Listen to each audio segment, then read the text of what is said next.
Hello viewers, ফৌজদারি মামলার ক্ষেত্রে রিকল শব্দটি আমরা শুনে থাকি।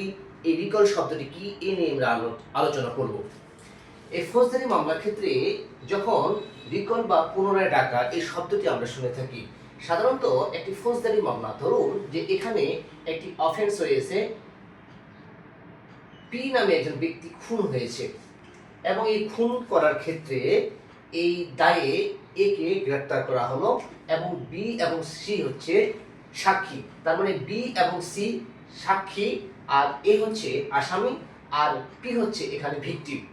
তাহলে এই মামলাটি যখন সমন এই রিকল বা পুনরায় ডাকা তখন হয় যখন আদালতে মামলাটি ট্রায়াল স্টেজ অথবা ইনকোয়ারি অথবা আদার্স প্রসিডিং এই তিনটি স্টেজে যখন থাকবে, তখন আদালত সেই সাক্ষীকে পুনরায় ডাকতে পারে, অর্থাৎ রিকল করতে পারে।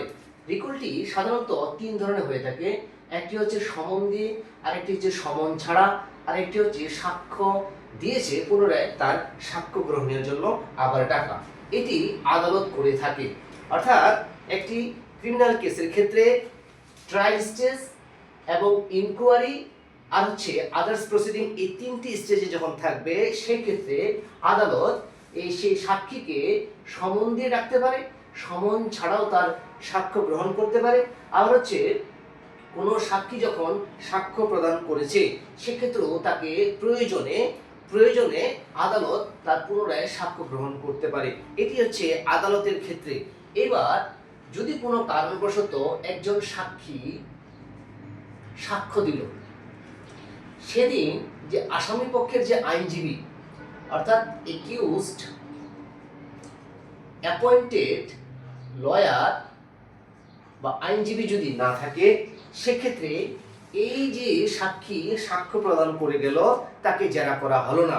যদি জেরা না করা হয়, সেটি কিন্তু রেলিভেন্ট হয় না। এই ক্ষেত্রে আসামি পক্ষের যে যদি জুনিয়র আইনজীবী থাকেন, সেক্ষেত্রে বিশেষ কোনো কারণ দেখিয়ে সেটি একটি আবেদন করবে। এই আবেদনটাকে আমরা বলে থাকি রিকলের আবেদন।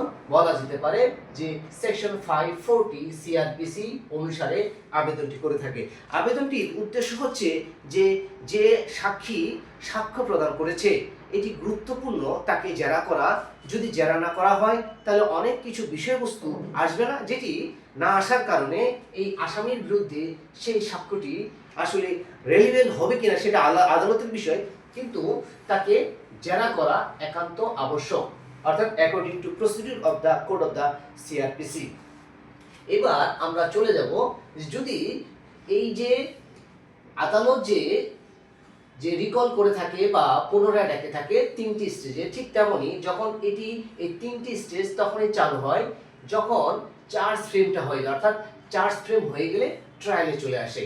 এর মধ্যে যদি ইনকোয়ারির প্রয়োজন হয় অথবা আদার্স কোনো প্রসিডিংসের প্রয়োজন হয়, এখানে চার্জ ফ্রেমের পর অর্থাৎ চার্জ গঠনের পর রায় পর্যন্ত, অর্থাৎ রায় প্রদান পর্যন্ত, রায় প্রদানের পূর্ব পর্যন্ত এই আসামিকে রিকলের জন্য ডাকা যাবে, এই সাক্ষীকে রিকলের জন্য ডাকা যাবে।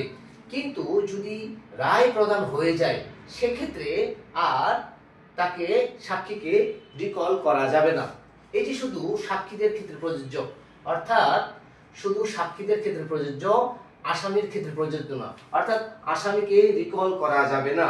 আমরা কি জানলাম যে ফৌজদারি মামলার ক্ষেত্রে সমন দিয়ে আদালত সাক্ষীকে ডাকতে পারে। এক নাম্বার, সে সাক্ষ্য প্রদান করবে, পরে আসামি পক্ষ তাকে জেরা করবে। এবার হচ্ছে সমন ছাড়াও কোনো ব্যক্তির সাক্ষ্য গ্রহণ করতে পারে। তিন নাম্বার হচ্ছে যদি সাক্ষ্য দিয়ে থাকেন, অর্থাৎ কোনো সাক্ষী পূর্বে আদালতে এসে সাক্ষ্য প্রদান করেছে এবং আদালতের কাছে সেটি বিতর্কিত মনে হলে পুনরায় সেই সাক্ষীকে সাক্ষ্য প্রদানের জন্য, অথবা কোনো যে এভিডেন্স বা ইনফরমেশন যদি সেটি মিসিং হয়ে যায়, যে তার কাছ থেকে আরও কোনো তথ্য পাওয়া যেতে পারে, সেক্ষেত্রে সেই সাক্ষীকে পুনরায় সাক্ষ্য প্রদানের জন্য ডাকতে পারে। আরেকটি বিষয় হচ্ছে, এটি হলো আদালতের বিষয়। আরেকটি বিষয় হচ্ছে, যদি সাক্ষী সাক্ষ্য দিতে আসে আদালতে, সেক্ষেত্রে আসামি পক্ষ যদি জেরা করতে না পারলে আসামি পক্ষের আইনজীবী একটি অ্যাপ্লিকেশন দিবেন, যেটি হচ্ছে under section 540 the code of the criminal procedure, অর্থাৎ সিআরপিসির 540 ধারা অনুসারে আবেদন দিবেন। আবেদনটি নামঞ্জুর হয়ে গেলে সেক্ষেত্রে এটিকে এই আদেশের বিরুদ্ধে রিভিশন করা যাবে। আমরা জানলাম যে এই রিকলটি চার্জশিটের পর থেকে রায় প্রদান পর্যন্ত সাক্ষীকে করা যাবে, তবে এটি আসামির ক্ষেত্রে প্রযোজ্য না। এবং যদি রিকলের আবেদনটি নামঞ্জুর হয়ে যায় সেক্ষেত্রে এই এই আদেশের বিরুদ্ধে রিভিশন করা যাবে। এই ছিল আমাদের আজকের আলোচনার বিষয়। আশা করি আমার এই লেকচারটি আপনাদের উপকারে আসবে। যারা বার কাউন্সিল পরীক্ষা দিবেন, যারা বার কাউন্সিল অর্থাৎ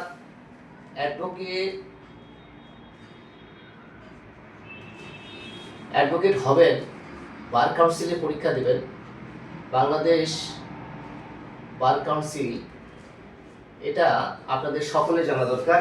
যারা এমসিকিউ পরীক্ষা দিবেন, যারা রিটেন পরীক্ষা দিবেন, বা যারা ভাইবা দিবেন, বা যারা প্র্যাকটিস করেন, এটি সকলের জন্য প্রযোজ্য এবং এটি সকলের জন্য গুরুত্বপূর্ণ ভূমিকা রাখে।